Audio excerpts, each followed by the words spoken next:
it's connected to confidence, but sometimes people, there's a feeling of wanting to step into our own power in our business, of whatever that is.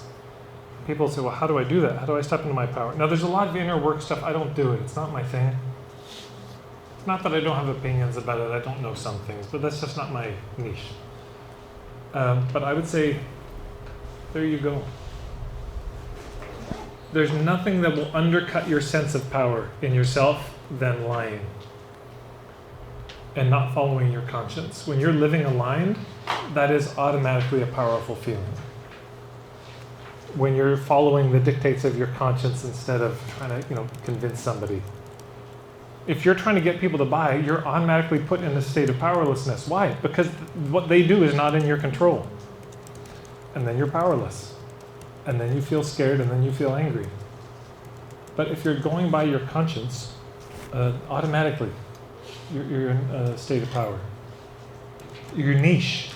Man, if you find where you belong in the world, if you can find for your business this place where you fit, you are standing on a solid place, and you will feel much more powerful. When you clarify your point of view, man, when you're lucid inside and you're thinking about how to solve these problems, there's such a swagger that you get. Because you know that nobody's going to catch you flat-footed. Yeah, you get interviewed, they're not going to ask you a question, you can't answer it.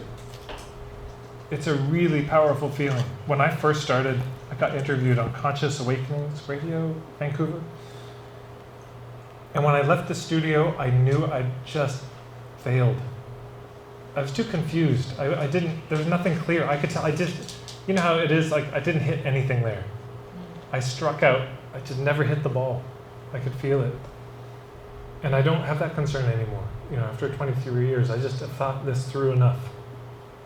But it's not enough to just have experience and kind of think it through. There's a kind of a mapping that happens with point of view where we step back and reflect. Then business model. Oh my. It's one thing to have that internal sense of power, but if you have a structure that's holding you, go be homeless for a while and see how powerful you feel. It's hard when you don't have a place that holds you. Just buffeted by the elements all day. So having a home like that, the business model, yes, it's designed to, it's like the boat, right? That takes some people from island A to island B. That's your business model. That's your business. Yes, that carries them, but it also carries you. You will feel much more powerful when you have that container for yourself. And then hubs, of course. What's going to make you feel more powerful than kinship, than belonging, than finding your fellows, by being a part of something, by working together with people?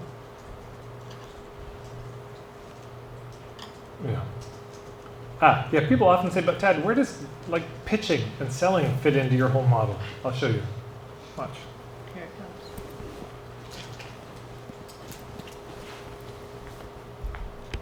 comes.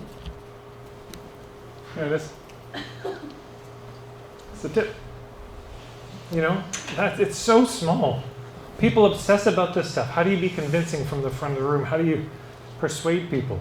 As if that's where it all happens. Or how to sell people and how to overcome the objections. As if you get good at that, it's going to make it work. It's like the last thing. I'm not saying it's not a skill. There's a skill there too. Learn it if you have time. But don't imagine that you can take that it'd be like taking a bow and arrow, and you think, I'm going to take the tip of the arrow, break off the arrowhead, and you throw it at the deer, to kill it. It's like, God, it's not working. Let's throw it harder. It must not be good at throwing. Oh, you got a workshop on how to throw arrow tips. Oh, man, okay. Go to your workshop, you see what I'm saying? It's madness. You need the heft of the rest of it. That's the shaft of the arrow. That's what allows it to penetrate.